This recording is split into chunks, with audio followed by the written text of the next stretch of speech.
నమస్తే, welcome to Zee News afternoon bulletin. నేను మణిశ్రీ. బులెటిన్లో ముందుగా హెడ్లైన్స్ చూద్దాం. న్యాయస్థానంలో కక్షిదారులకు వేగంగా న్యాయం జరిగేలా న్యాయవాదులు చొరవ తీసుకోవాలన్న గవర్నర్ అబ్దుల్ నజీర్. సుప్రీం న్యాయమూర్తిగా ఎన్నో చారిత్రాత్మక తీర్పుల్లో తాను భాగస్వామ్యం అయ్యానని వెల్లడి.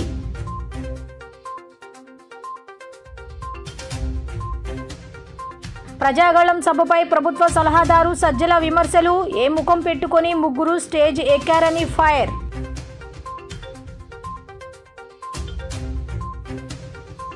ఈ నెల 27 నుండి జగన్మోహన్ రెడ్డి బస్సు యాత్ర.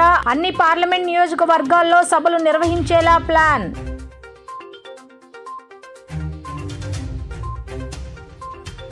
రెండు తెలుగు రాష్ట్రాల్లో వర్షాలు పడే అవకాశం ఉందన్న వాతావరణ శాఖ. కొన్ని చోట్ల పిడుగులు పడే అవకాశాలు కూడా ఉన్నాయని హెచ్చరిక. న్యాయస్థానాల్లో కక్షిదారులకు వేగంగా న్యాయం జరిగేలా న్యాయవాదులు చొరవ తీసుకోవాలని గవర్నర్ జస్టిస్ అబ్దుల్ నజీర్ అన్నారు. సుప్రీంకోర్టు న్యాయమూర్తిగా ఉన్నప్పుడు ఎన్నో చారిత్రాత్మక తీర్పుల్లో భాగస్వామ్యం అయినందుకు ఆనందంగా ఉందని చెప్పుకొచ్చారు. న్యాయవాద వృత్తిలో తనను ప్రోత్సహించిన వారిని ఇప్పటికీ నేను గుర్తు చేసుకుంటానని చెప్పుకొచ్చారు. విజయవాడ తుమ్మలపల్లి కళాక్షేత్రంలో బెజవాడ బార్ అసోసియేషన్ వార్షికోత్సవం నిన్న నిర్వహించారు. గవర్నర్ జస్టిస్ అబ్దుల్ నజీర్ ముఖ్య అతిథిగా హాజరై మాట్లాడారు. ఏ కేసులోనైనా అన్ని కోణాల్లో విచారణ జరిగినప్పుడే న్యాయం లభిస్తుందని చెప్పారు. పేదవాడికి అన్యాయం జరగకుండా బెజవాడ బార్ అసోసియేషన్ కృషి చేయాలన్నారు. న్యాయవాదులు సమాజ నిర్మాణకర్తలని పేర్కొన్నారు. బెజవాడ బార్లో వ్యవసాయ, పేద, మధ్యతరగతికి చెందిన న్యాయవాదులు ఎందరో ఉన్నారన్నారు. సుప్రీంకోర్టు న్యాయమూర్తిగా ఉన్నప్పుడు ఎన్నో చారిత్రాత్మక తీర్పుల్లో భాగస్వామ్యం అయినందుకు ఆనందంగా ఉందని తెలియజేశారు. న్యాయవాద వృత్తిలో తనను ప్రోత్సహించిన వారిని ఎప్పటికీ గుర్తు చేసుకుంటానని తెలియజేశారు. ఈ బార్ అసోసియేషన్కు ఎంతో చరిత్ర ఉందని గవర్నర్ అన్నారు. రాష్ట్ర విభజన తర్వాత ఏపీలో హైకోర్టును నెలకొల్పేందుకు బెజవాడ బార్ ఎంతో కృషి చేసిందని హైకోర్టు న్యాయమూర్తి జస్టిస్ ఆకుల వెంకట శేషసాయి అన్నారు. అనంతరం ఇటీవల బీబీఏ ఆధ్వర్యంలో నిర్వహించిన క్రీడా పోటీలో గెలుపొందిన న్యాయవాదులకు బహుమతులు అందించారు. కార్యక్రమంలో కృష్ణా జిల్లా judge Aruna Sarika, Vijayawada MSJ court న్యాయాధికారి ఏ సత్యానందం, బీబీఏ అధ్యక్షుడు Sundar, general secretary J Sridhar, AP bar council chairman Ganta Ramarao, సభ్యులు చలసాని అజయ్ కుమార్, సుంకర రాజేంద్ర ప్రసాద్ తదితరులు పాల్గొన్నారు. It gives me immense pleasure to be here amongst you all on the occasion of celebration of Bar Day function of the Bezwada Bar Association, which has a long history of 118 years of its establishment. Actually, I am very happy to note, because today only I came to know that the great man C. Rajagopalachari was a member of this association. And my colleagues in the Supreme Court, Chief Justice Ramanaji, Honorable Justice Nageshwar Rao, Honorable Justice Chalameshwar, they are all from this place, I am told, from around this area only. Legal profession is a noble profession, as it upholds and protects the law. The Indian legal profession is one of the largest in the world and plays an important role in the administration of justice in the world's largest democracy. The lawyer plays an important role in the maintenance of peace and order in the society, which are necessary for the very existence of the society. By virtue of the experience gained in daily application and interpretation of law, lawyers are best aware of the legal system. An advocate is an officer of the court. పొత్తు కోసం వెంపర్లాటం, తర్వాత విడిపోవటం, మళ్లీ కలవటం, ఇదే వీరి పని. అసలు ఎందుకు కలిశారు, ఎందుకు విడిపోయారో కూడా ప్రజలకు చెప్పాలి. 600 హామీలు ఇచ్చి ఎన్ని హామీలు చేశారో చెప్పాలి. అర్హులందరికీ స్థలాలు ఇచ్చి ఉచితంగా ఇళ్లు కట్టిస్తామని హామీ ఇచ్చారు. రైతు రుణమాఫీ, డ్వాక్రా రుణమాఫీ పేరుతో ఎందుకు మోసం చేశారో చెప్పాలి. మళ్లీ ఇప్పుడు ఏ ముఖం పెట్టుకుని ఒకే స్టేజ్ మీదకు వచ్చారు. ఏపీ ప్రజలను తేలిగ్గా మోసం చేయవచ్చనే ఆలోచనలో కూటమి పార్టీలు ఉన్నాయన్నారు. 1,00,000 కోట్ల దాకా ఉన్న రైతు రుణమాఫీ అరాకొర 10,000, 13,000 జరిగినట్టుంది 5 ఏళ్లకు. మీ బంగారం కూడా ఇళ్లకు తెప్పిస్తానన్న దాంట్లో అంతా కలిపితే 1,00,000 కోట్ల పైన ఉంది. దాంట్లో ఇచ్చింది 15,000 కోట్లు, 13,000 కోట్లు నాకు తెలిసి 5 ఏళ్లకు. ఇంకా మిగిలినవైతే అసలు ఏదీ లేవు. ఇంత అబద్ధాలు, మోసపూరితమైనవి ఇచ్చి పైగా ఆ కూటమి అనేది కూడా పూర్తి 5 ఏళ్ళు కూడా ఉండకుండా మళ్ళీ ఇప్పుడు ఏ మోహం పెట్టుకుని ముగ్గురు ఒకే స్టేజ్ మీదకి వచ్చారు. ఈ స్టేజ్ మీద నిలబడి మళ్ళీ రాష్ట్ర ప్రజలకు పిలుపు ఇవ్వగలిగారు అనేది ప్రశ్న. నిన్నటి సభ ఏదైనా అది దేనికైనా ఒక గుర్తుగా దేని ఇండికేట్ చేస్తుంది అంటే అబద్ధాలు, వంచన, అలాగే బాధ్యతారాహిత్యం, అలాగే ఈ రాష్ట్రమన్నా ఆంధ్ర రాష్ట్ర ప్రజలన్నా వీళ్ళు ఏం చేసినా వీళ్ళ దగ్గర చెల్లుతుంది, వీళ్ళను మోసం చేయడం చాలా సులభం అనే ఒక లెక్కలేనితనం. ఈ నెల 27 నుంచి జగన్ బస్సు యాత్ర ప్రారంభమవుతుందని వైసీపీ ఎమ్మెల్సీ తలసిల రఘురాం తెలిపారు. సిద్ధం సభలు జరిగిన 4 ప్రాంతాలు మినహా అన్ని పార్లమెంట్ నియోజకవర్గాల్లో సభలు జరుగుతాయని చెప్పారు. ప్రతిరోజు జగన్ ప్రజల్లోనే ఉంటారని పేర్కొన్నారు. ఏపీలో మే 13న అసెంబ్లీ, లోక్సభకు ఎన్నికలు జరగనున్నాయి.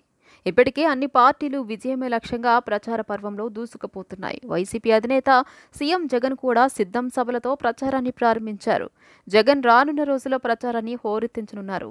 వైనాట్ 175 అని సింగిల్ టార్గెట్తో జగన్ ప్రజల్లోకి వెళ్తున్నారు. మేమంతా సిద్ధం పేరుతో జగన్ ఎన్నికల ప్రచారాన్ని నిర్వహించబోతున్నారు. వైసీపీ ఎమ్మెల్సీ తలసిల రఘురాం మాట్లాడుతూ, మేమంతా సిద్ధం పేరుతో జగన్ ప్రజల్లోకి వెళ్లబోతున్నారని చెప్పారు. ఈ నెల 27 నుంచి జగన్ బస్సు యాత్ర ప్రారంభమవుతుందని తెలియజేశారు. సిద్ధం సభలు జరిగిన 4 ప్రాంతాలు మినహా అన్ని పార్లమెంట్ నియోజకవర్గాల్లో సభలు జరుగుతాయని చెప్పారు. ప్రతిరోజు జగన్ ప్రజల్లోనే ఉంటారు. రాత్రి కూడా ప్రజల మధ్య నిద్రిస్తారని తెలియజేశారు. ప్రజల మనసుల్లో ఏముందో తెలుసుకునే ప్రయత్నం జగన్ చేస్తారని చెప్పారు. రేపు పూర్తి షెడ్యూల్ వెల్లడిస్తామని తెలియజేశారు. ఎందుకంటే ఈ 4 సిద్ధం జరిగిన బహిరంగ సభలు జరిగిన జిల్లాలను మినహాయించి మిగతా పార్లమెంట్ నియోజకవర్గాల్లో ప్రతి నియోజకవర్గంలో ప్రతిరోజు ఒక బహిరంగ సభ, ఒక పార్లమెంట్ స్థాయిలో ఒక బహిరంగ సభ జరిగే విధంగా ఇప్పటికి ప్రణాళిక రూపొందించుకోవడం జరిగింది. ఈ నెల రోజులు కూడా ఈ సభలు జరిగినన్ని రోజులు జగన్మోహన్ రెడ్డి గారు ఇంటి దగ్గర బయలుదేరిన తర్వాత పూర్తిగా ప్రజల్లోనే మమేకమై ప్రజల్లోనే రోజు అక్కడే రాత్రి బస కూడా అక్కడే ఉంటుంది. పూర్తి స్థాయిలో ఆయనకు ప్రజలకు అందుబాటులో ఉండే విధంగా ప్రతి పార్లమెంట్ నియోజకవర్గంలో అక్కడ ఉన్న మేధావులు, స్థానికులందరితో కూడా ఒక ఇంటరాక్షన్ కూడా ప్రతిరోజు జరుగుతుంది. ప్రతిరోజు సాయంత్రం పూట బహిరంగ సభ, అట్లా ఈ రకంగా ప్రజలందరిలో కూడా ఆయన మమేకమై ప్రతి ఒక్క ప్రజల అభిప్రాయాలను తెలుసుకోవటం, రాబోయే రోజుల్లో జరిగే పరిపాలనలో ఈ అభిప్రాయాలన్నీ మేళవింపు చేసే విధంగా ఈ ప్రణాళికను రూపొందించుకోవడం జరిగింది. రేపు దీనికి సంబంధించిన పూర్తి స్థాయి ప్రణాళికనంతా కూడా రేపు పొద్దున్న షెడ్యూల్ని మీకు ఇస్తాం. డేటు అన్ని కూడా, ఎందుకంటే 26, 27 తేదీల్లో ఉంటుంది బహుశా. దానికి సంబంధించిన పూర్తి స్థాయి షెడ్యూల్ మొదటి 4-5 రోజుల షెడ్యూల్ని కూడా రేపు రిలీజ్ చేస్తాం. లేదు 175కి సంబంధం లేదు. ఇది ప్రతి పార్లమెంట్ నియోజకవర్గంలో ఒక బహిరంగ సభ జరిగే విధంగా రూపొందించాం. మళ్లీ చెప్తున్నా, మొన్న జరిగిన 4 సిద్ధం బహిరంగ సభలు ఆ జిల్లాలను మినహాయించి మిగతా 21 బహిరంగ సభలు నిర్వహించబోతున్నారు. విశాఖపట్నం టీడీపీ సీనియర్ నేత గంపల వెంకటరామచంద్రరావు, ఆయన సతీమణి సంధ్యారాణిలు డాక్టర్ కంచర్ల అచ్యుతరావు వైఎస్ఆర్సీపీలో చేరారు. సీఎం క్యాంపు కార్యాలయంలో ముఖ్యమంత్రి వైఎస్ జగన్మోహన్ రెడ్డి సమక్షంలో సోమవారం వారు పార్టీలో చేరారు. Visakhapatnam TDP south east election ఇన్ఛార్జిగా రామచంద్రరావు ఉన్నారు.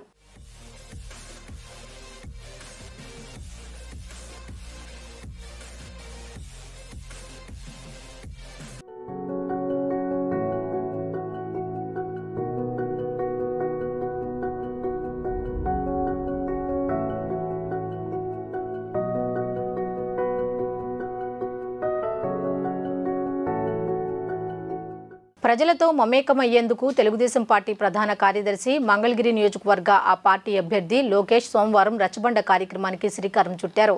ఇందులో భాగంగా గుంటూరు జిల్లా దుగ్గిరాల మండలం చింతలపూడి, మంచికలపూడి, కంఠం, రాజుకొండూరులలో ఆయన పర్యటించారు. ఆయా గ్రామస్తులతో సమావేశమై వారి సమస్యలు తెలుసుకుని పరిష్కారానికి హామీ ఇచ్చారు. ఈ సందర్భంగా లోకేష్ మాట్లాడుతూ, తనను గెలిపిస్తే మంగళగిరి రూపురేఖలు మారుస్తానని చెప్పారు. నియోజకవర్గ అభివృద్ధికి సీఎం సహకరించలేదంటూ వైకాపాకు రాజీనామా చేసి కాంగ్రెస్లోకి వెళ్లిన ఎమ్మెల్యే ఆళ్ల రామకృష్ణారెడ్డి రోజుల వ్యవధిలోనే మళ్లీ వెనక్కి వచ్చారని విమర్శించారు. జగన్ 10 రూపాయలిచ్చి 100 రూపాయలు లాక్కుంటున్న విషయాన్ని ప్రజలు గమనించాలన్నారు. మంచికలపూడిలో యార్లగడ్డ జ్యోతి అనే యువతి మాట్లాడుతూ తమ గ్రామానికి బస్సు సౌకర్యం లేదన్నారు. చింతలపూడిలో కమ్యూనిటీ హాలు, శ్మశాన వాటికకు ప్రహారీ నిర్మించాలని గ్రామస్తులు కోరారు. మంగళగిరి నియోజకవర్గ జనసేన ఇన్ఛార్జ్ చెల్లపల్లి శ్రీనివాసరావు తదితరులు పాల్గొన్నారు. అనంతరం మంగళగిరికి చెందిన బీసీ నాయకుడు ఆకురాతి నాగేంద్రతో పాటు 200 కుటుంబాలు ఉండవల్లిలోని లోకేష్ నివాసంలో తేదేపాలు చేరాయి. ఆయన వారికి పార్టీ కండువాలు కప్పి ఆహ్వానించారు. ఆ భూగర్భ డ్రైనేజ్ పక్కన డ్రైనేజ్ చేయాలి, ఇంకో పక్కన ప్రతి గడపకి సురక్షితమైన తాగునీరు పైప్ లైన్ ద్వారా అందించాలి. దాని తర్వాత రోడ్లన్నీ కూడా గ్రామాల్లో వేసే బాధ్యత నేను తీసుకుంటానని మీకు నేను తెలుపుతున్నా. పెద్దలు అడిగినట్టు ఇప్పుడే చెప్పారు, ఇక్కడ నుంచి CCLకి వెళ్లే రోడ్డు ఎంత అద్భుతంగా ఉందో చెల్లమ్మ బాగా చెప్పింది. ఓపిక పట్టని తల్లి, మన ప్రభుత్వం అధికారులకు వచ్చిన మొదటి 4 నెలల్లో ఈ రోడ్ వేసే బాధ్యత నాది. నాకు తెలియదు ఇంత అధ్వానంగా రోడ్డు, ఈ రోడ్డు దరిద్రం ఉంది. మళ్ళీ మంగళగిరి తెనాలి రోడ్ దానికన్నా దారం. అది చూసి ఒక్క దిక్కడైతే రోడ్డు మొత్తం పడిపోయింది, ఒక రోడ్డు పడిపోయింది. దానికి కారణం మందంతా బ్లాక్ కాటన్ సార్. సో ఆ రోడ్ పక్కడబందీగా వేయాలంటే CC రోడ్ వేయాలి, పర్మనెంట్ రోడ్ పడాలంటే రోడ్ ఎక్స్పాన్షన్ చేయాలి, CC రోడ్ వేయాలి. తప్పనిసరిగా చేసే బాధ్యత మేము తీసుకుంటాం. IMD అంచనాల ప్రకారం జార్ఖండ్ నుండి ఒడిషా మీదుగా ఉత్తర కోస్తాంధ్ర, నార్త్ కోస్ట్ వరకు ద్రోణి కొనసాగుతుందని, దీని ప్రభావంతో కోస్తాంధ్రలో బుధవారం వర్షాలు పడే అవకాశం ఉందని విపత్తుల నిర్వహణ సంస్థ మేనేజింగ్ డైరెక్టర్ రోణంకి కూర్మనాథ్ ప్రకటించారు. బుధవారం రాష్ట్రంలోని అల్లూరి సీతారామరాజు, అంబేద్కర్ కోనసీమ, తూర్పుగోదావరి, ఏలూరు, కృష్ణా, గుంటూరు, బాపట్ల, పల్నాడు, ప్రకాశం జిల్లాలో అక్కడక్కడ పిడుగులతో కూడిన మోస్తరు వర్షాలు కురుస్తాయని అంచనా వేస్తున్నారు. మిగిలిన చోట తేలికపాటి వర్షం పడే అవకాశం ఉందన్నారు. అదేవిధంగా శ్రీకాకుళం, విజయనగరం, పార్వతీపురం, మన్యం, విశాఖపట్నం, అనకాపల్లి, కాకినాడ, పశ్చిమ గోదావరి, NTR, నెల్లూరు, తిరుపతి జిల్లాల్లో అక్కడక్కడ పిడుగులతో కూడిన తేలికపాటి నుంచి మోస్తరు వర్షాలు పడే అవకాశం ఉందని రాష్ట్ర విపత్తు నిర్వహణ శాఖ హెచ్చరించింది. అకాల వర్షాల నేపథ్యంలో ప్రజలు అప్రమత్తంగా ఉండాలని, రైతులు వ్యవసాయ పనుల్లో తగు జాగ్రత్తలు తీసుకోవాలన్నారు. ఉరుములు, మెరుపులతో కూడిన వర్షం పడేటప్పుడు చెట్లు, టవర్స్, పోల్స్ కింద ఉండరాదన్నారు. పొలాలు, మైదానాలు మరియు ఇతర బహిరంగ ప్రదేశాల్లో ఉండరాదని సూచించారు. ఖరీఫ్లో పంట చేతికి అందే సమయంలో మిచాంగ్ తుఫాను విరుచుకుపడడంతో ఏపీలో భారీగా పంట నష్టం వాటిల్లింది. రైతులు కోలుకోలేని విధంగా రాష్ట్రం అంతటా పంట తుడుచుకుపోయింది. రబీలో పంటలు సాగు విస్తీర్ణం గణనీయంగా తగ్గిపోయింది. ఈ నేపథ్యంలో ద్రోణి ప్రభావంతో వర్షాలు కురుస్తాయని హెచ్చరించడంతో రైతులు ఆందోళన చెందుతున్నారు. జగన్ రెడ్డి 5 ఏళ్ల పాలనలో జలవనరుల రంగంలో ఒక్క ప్రాజెక్టు కూడా పూర్తి చేయకుండా రైతులకు కన్నీరు మిగిల్చారని జలవనరుల శాఖ మాజీ మంత్రి దేవినేని ఉమామహేశ్వరరావు మండిపడ్డారు. మంగళగిరిలోని కేంద్ర తెలుగుదేశం పార్టీ కార్యాలయంలో సోమవారం ఆయన విలేకరులతో మాట్లాడుతూ టీడీపీ హయాంలో 5 ఏళ్లలో 68,293 కోట్లు ఖర్చు చేసి 23 ప్రాజెక్టులు పూర్తి చేశామని అన్నారు. కానీ జగన్ వచ్చాక జలవనరుల రంగాన్ని నిర్వీర్యం చేశారని ఆరోపించారు. సీఎం జగన్, 2 మంత్రులు కలిసి పోలవరాన్ని ముంచేసి జాతికి ద్రోహం చేశారని మండిపడ్డారు. రాష్ట్ర విభజన చట్టంలో జాతీయ ప్రాజెక్టుగా గుర్తించబడి 100% నిధులతో కేంద్ర ప్రభుత్వమే నిర్మాణం చేసే జాతీయ ప్రాజెక్ట్ని ముఖ్యమంత్రి జగన్ రెడ్డి మూర్ఖత్వం వల్ల, నిర్లక్ష్యం వల్ల, దోపిడీ కార్యక్రమంలో భాగంగా రివర్స్ టెండరింగ్ అనే డ్రామా ఆడి ప్రజావేదిక విధ్వంసంతో ప్రారంభమైన జగన్ రెడ్డి పరిపాలన జాతీయ ప్రాజెక్టు పోలవరం డ్యాంలో డయాఫ్రమ్ వాల్ విధ్వంసంతో పరిపాలన ముగిసింది. పోలవరం జాతీయ ప్రాజెక్టుకి జాతికి ద్రోహం చేశాడు జగన్ రెడ్డి. బహుళార్థ సాధక project, multipurpose irrigation hydro power project, 960 మెగావాట్లు జల విద్యుత్ ఇచ్చే ప్రాజెక్టు, 50 లక్షల ఎకరాలు డైరెక్ట్లీ ఇండైరెక్ట్ సాగు చేసుకునే అదృష్టం ఉన్న ప్రాజెక్టు. తెలుగుదేశం ప్రభుత్వం అధికారంలో రాకముందు కాలువల తవ్వకాలకే, మట్టి పనులకే పరిమితమైన పోలవరం డ్యాం ప్రాజెక్టులో 5% పనులు ముందుకెళ్లని రోజుల్లో తెలుగుదేశం ప్రభుత్వం అధికారంలోకి వచ్చిన తర్వాత నిర్మాణం చేయబడ్డ హెడ్ వర్క్స్ కావచ్చు, డయాఫ్రమ్ వాల్ కావచ్చు, అక్కడ జరుగుతూ ఉన్న నిర్మాణాలన్నీ కూడా సుమారు ఈస్ట్ వెస్ట్లో 7 గ్రామాలు డ్యామ్ సైట్లో ఉన్నాయి. వాళ్ళకి ఇవ్వాల్సిన డబ్బులు, ఇచ్చిన డబ్బుల్లో కూడా ఆనాటి ప్రభుత్వంలో ఉన్న కొంతమంది దళారులు నిర్వాసితులకు ఇచ్చిన డబ్బులు తినటం వల్ల మళ్ళీ ఆ సమస్య పరిష్కారం చేసి వాళ్ళకు 115 కోట్లు మళ్ళీ క్యాబినెట్లో తీసుకెళ్ళి ఇచ్చి చంద్రబాబు నాయుడు గారు కేంద్ర ప్రభుత్వ పెద్దలతో ఒప్పించి లైఫ్ లైన్ ప్రాజెక్టు, ఇది జాతీయ ప్రాజెక్టు, నిధులు రీఎంబర్స్ చేయాలి. 10వ తరగతి పబ్లిక్ పరీక్షలు సోమవారం ఎన్టీఆర్ జిల్లాలో ప్రశాంతంగా ముగిశాయి. జిల్లాలో 178 కేంద్రాలను కేటాయించగా మొత్తం మీద 28,458 మంది విద్యార్థులకు గాను 27,693 మంది పరీక్షకు హాజరయ్యారు. 765 మంది గైర్హాజరైనట్లు అధికారులు ప్రకటించారు. జిల్లాలో 97.31% విద్యార్థులు పరీక్షకు హాజరైనట్లు అధికారులు స్పష్టం చేశారు. పరీక్షా కేంద్రాల వద్ద 144 సెక్షన్ అమలు చేయడంతో 100 మీటర్ల పరిధిలో జిరాక్స్ సెంటర్లను మూసివేసే విధంగా అధికారులు చర్యలు తీసుకున్నారు. కేంద్రాల వద్ద ఆయా స్థానిక పోలీస్ స్టేషన్ల పరిధి అధికారులు బందోబస్తు నిర్వహించారు.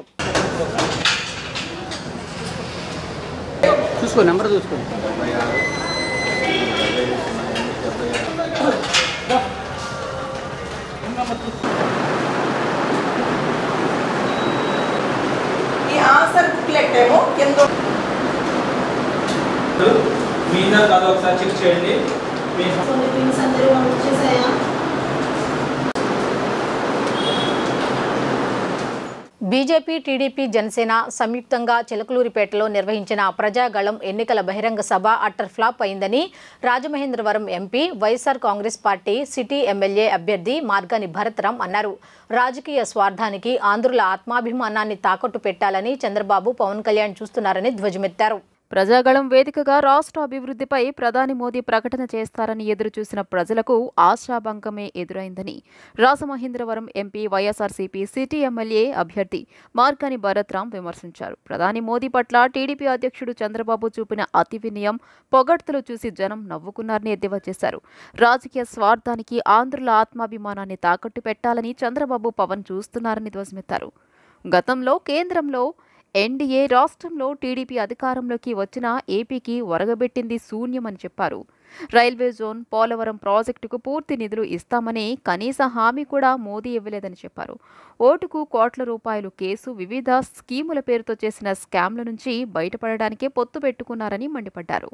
మాజీ ముఖ్యమంత్రి చంద్రబాబు నాయుడు గారు, మరి ఫిలిం యాక్టర్ పవన్ కళ్యాణ్ గారు, ఈ ముగ్గురు యొక్క షో అట్టర్ ఫ్లాప్. ఆంధ్రప్రదేశ్ వేదికగా మరి అశుభ శకును అని నేను చెప్తా ఉన్నా. ఎందుకంటే ప్రధానమంత్రి గారు కోడ్ వచ్చిన తర్వాత, ఎలక్షన్ కోడ్ వచ్చిన తర్వాత మొట్టమొదటి బహిరంగ సభ, ఆ బహిరంగ సభకు కూడా దేవుడి ఆశీర్వాదం లేదు. ఆ బహిరంగ సభలో మైక్ మాట్లాడితే మొరాయించింది. అంటే ఆంధ్రప్రదేశ్ రాష్ట్రానికి, ఆంధ్రప్రదేశ్ ప్రజలకి, తెలుగువాడి ఆత్మ గౌరవానికి అన్యాయం చేసింది ఎవరైనా కానివ్వండి. ఇవాళ పైన దేవుడు ఉంటాడు, ప్రకృతి ఏ రకంగా చూపించిందనేది మనకు అర్థమవుతోంది. ప్రధానమంత్రి గారి సభ ఏంటి, మైకులు పనిచేయకపోవడం ఏంటండి? ఏదో ఒకసారి ఏదన్నా ఫాల్ట్ వచ్చిందని అనుకోవచ్చు, 2-3 సార్లు. అంటే పరిస్థితులు ఏ రకంగా ఉన్నాయో ఒక్కసారి ఆంధ్రప్రదేశ్ ప్రజలను గమనించి మనం కోరుతూ ఉంటాం. ఈయన చంద్రబాబు నాయుడు గారు ఐరన్ లెగ్, మరి పవన్ కళ్యాణ్ గారు మరి ఆయన ఎందుకు కూర్చుంటున్నాడో ఆయనకి తెలియట్లేదు. ప్రధానమంత్రి నరేంద్ర మోదీ పాల్గొన్న ప్రజాగళం సభకు ఆటంకాలు సృష్టించడం వెనుక ముఖ్యమంత్రి జగన్ హస్తం ఉందని మాజీ మంత్రి, టీడీపీ నేత కొల్లు రవీంద్ర ఆరోపించారు. డీజీపీ, పోలీసు అధికారులు పక్షపాత వైఖరి మానుకోకుంటే చర్యలు తప్పవని హెచ్చరించారు. మంగళగిరిలోని టీడీపీ కేంద్ర కార్యాలయంలో రవీంద్ర సోమవారం విలేకరులతో మాట్లాడారు. చిలకలూరిపేటలో భారీగా జరిగిన ప్రజాగళం సభ విషయంలో పోలీసుల వైఖరి, వైఫల్యం స్పష్టంగా కనిపిస్తోందన్నారు. ప్రధాని హాజరయ్యే సభలో భద్రతా ఏర్పాట్లు పర్యవేక్షించాల్సిన బాధ్యత డీజీపీకి లేదా ట్రాఫిక్ నియంత్రించాల్సిన పోలీసులు బారికేడ్లు పెట్టి ఆపేయడం ఏంటి అని కొల్లు రవీంద్ర ప్రశ్నించారు. ప్రజాగళం నిన్న చిలకలూరుపేటలో జరిగినటువంటి ప్రజాగళం సభకి పెద్ద ఎత్తున విజయవంతం చేయటం జరిగింది. అటు జనసేన తెలుగుదేశం ఎన్డీఏ కూటమిలో చేరిన తర్వాత మొట్టమొదటిసారి జరిగినటువంటి సభలో ప్రధానమంత్రి నరేంద్ర మోడీ గారు కూడా పాల్గొనడం, అటు చంద్రబాబు నాయుడు గారు ఇటు పవన్ కళ్యాణ్ గారు, ఇది అపూర్వ విజయాన్ని కనిపిస్తూ ఉంది. ఇవాళ రాష్ట్ర ప్రజలు కోరుకున్నటువంటి పొత్తు, ఈ అరాచక వైసీపీ ప్రభుత్వాన్ని ఈ రాష్ట్రం నుంచి తరిమేయాలని ఉత్సాహంగా కదిలొచ్చినటువంటి పొత్తు. నిన్న లక్షలాది మంది, ఎటు చూసినా రోడ్లన్నీ కూడా కిక్కిరిసిపోయినాయి, సభా ప్రాంగణం కిక్కిరిసిపోయింది. దాదాపు 10 కిలోమీటర్ల పైన, ఇటొక 10 అటొక 10, చిలకలూరుపేట నుంచి విజయవాడ రూట్లో ఒక 10 కిలోమీటర్లు, అటు నుంచి ఒంగోలు రూట్లో ఒక 10 కిలోమీటర్లు, మొత్తం కూడా ట్రాఫిక్ అంతా కూడా ప్రజలతో నిండిపోయింది. నిజంగా ఈ సభ జరిగినటువంటి విధానంలో పోలీసుల వైఫల్యం పూర్తిగా కనబడింది. సాక్షాత్తు డీజీపీ గారు, ప్రధానమంత్రి గారు వస్తే డీజీపీ గారు, ఇది పూర్తిగా వైఫల్యం, పోలీసుల వైఫల్యం. ఈ రాష్ట్రంలో ఒక ప్రధానమంత్రికి వస్తే ఇచ్చే గౌరవం ఇదేనా? డీజీపీగా మీకు కొనసాగే అర్హత ఉందా? నిన్న ప్రజలు ఉత్సాహంతో బారికేడ్లు కూడా తోసుకుని వచ్చేస్తామంటే పోలీసులు ప్రేక్షక పాత్ర వహిస్తూ ఉన్నారు. ఎన్డీఏ ప్రజాగళం సభ విజయవంతం కావడంతో జగన్ శిబిరంలో అలజడి మొదలైందని ఏపీ బీజేపీ నేతలు విమర్శించారు. అంచనాలకు మించి లక్షల సంఖ్యలో బొప్పూడి సభకు ప్రజలు తరలి రావడంతో తట్టబుట్ట సర్దుకునే పనిలో నిమగ్నమైనట్లు పేర్కొన్నారు. ప్రజాధనం దుర్వినియోగం చేసి సిద్ధం సభలు నిర్వహిస్తే ప్రజాగళం సభకు ప్రజలు స్వచ్ఛందంగా తరలివచ్చారని వారు పేర్కొన్నారు. మాజీ మంత్రి బీజేపీ ఉపాధ్యక్షుడు ఆదినారాయణ రెడ్డి, మైనారిటీ మోర్చా రాష్ట్ర అధ్యక్షుడు షేక్ బాజీ సోమవారం రాష్ట్ర కార్యాలయంలో వేర్వేరుగా నిర్వహించిన విలేకరుల సమావేశంలో మాజీ మంత్రి పేర్ని వెంకట్రామయ్య చేసిన వ్యాఖ్యలపై మండిపడ్డారు. రాష్ట్రంలో 2014 చరిత్ర పునరావృతం కాబోతోందని లంకా దినకర్ చెప్పారు. 2014లో ఒకే వేదికపై ప్రధాని నరేంద్ర మోదీ, చంద్రబాబు, పవన్ కళ్యాణ్ వచ్చి ప్రభుత్వం ఏర్పాటు చేసిన విషయాన్ని గుర్తు చేస్తూ మరోసారి 2024లో బొప్పూడి సభ ద్వారా ఒకే వేదికపైకి వచ్చారని తెలియజేశారు. రాష్ట్ర ప్రజలు దుష్ట శిక్షణ, శిష్ట రక్షణ కోసం త్రిమూర్తులు ఏకం కావాలని కోరుకోవడం వల్లనే పొత్తు పెట్టుకున్నట్టు తెలియజేశారు. పరిస్థితులు బట్టి, అవసరాలు బట్టి రాజకీయాలు చాలా విషయాలు జరుగుతుంటాయి. ఇక్కడ సర్వనాశనం చేస్తాడని ఎవరు ఊహించలే. ఎన్నిసార్లు మద్దతు ఇచ్చినా కూడా, ఎన్ని అవకాశాలు ఇచ్చినా కూడా జగన్ రెడ్డి అసలు తన ఇష్టం, తన రాజ్యం అన్నట్లుంది పాలన.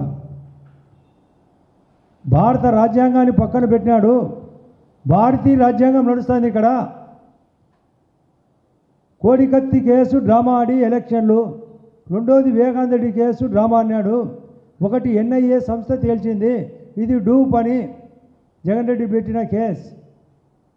సిబిఐ మరొక కేంద్ర దర్యాప్తు సంస్థ చెప్పింది ఇది మహాప్రమాదంగా చేసినారని. అసలు వాళ్ళే చంపుకోవడం ఏంది, వాళ్ళే మళ్ళీ ఇది గుండెపోటు అనడం ఏంది, గుండెలో పోటు అనడం ఏంది, ఇది ఒక నిమిషం, ఇది వాళ్ళ ఇష్టం వచ్చినట్టు మాట్లాడడం. అభివృద్ధి విషయానికి వచ్చినప్పుడు ఆ 3 ఏళ్ల పాటు ఏపీకి న్యాయం జరగలేదా? ఆయన రాజకీయ సమీకరణలో నాకు ఎక్కడ స్టేటస్ ఇవ్వలేదనే ఆలోచనతో చంద్రబాబు నాయుడు గారు బయటకు పోయినాడు. యాక్చువల్గా స్పెషల్ పర్పస్ వెహికల్ క్రియేట్ చేసి ఎక్కడ లేని విధంగా కొత్త కోణంలో ఆలోచించి ఇచ్చినది ఈయన సరిగా పసిపెట్టలేకపోయినాడు. ఆ రోజు ఆయన 5 సంస్థలకు 5 పనుల కోసం 14,500 కోట్లు కేంద్ర పూచీతో డబ్బులు ఇస్తే, అది ఈ జగన్ రెడ్డి వచ్చిన తర్వాత ఆ 14,500 కోట్ల రూపాయలు కేంద్రం ఈ రాష్ట్రానికి డబ్బులు కట్టినది, అప్పు తెచ్చి కట్టినది వాస్తవం కాదా? వార్తలు ముగించే ముందు హెడ్లైన్స్ మరొకసారి చూద్దాం. న్యాయస్థానంలో కక్షిదారులకు వేగంగా న్యాయం జరిగేలా న్యాయవాదులు చొరవ తీసుకోవాలన్న గవర్నర్ అబ్దుల్ నజీర్. సుప్రీం న్యాయమూర్తిగా ఎన్నో చారిత్రాత్మక తీర్పుల్లో తాను భాగస్వామ్యం అయ్యానని వెల్లడి.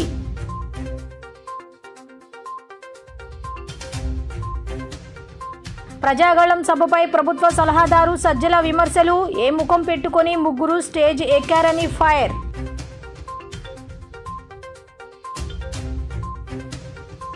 ఈ నెల 27 నుండి జగన్మోహన్ రెడ్డి బస్సు యాత్ర. అన్ని పార్లమెంట్ నియోజకవర్గాల్లో సభలు నిర్వహించేలా ప్లాన్.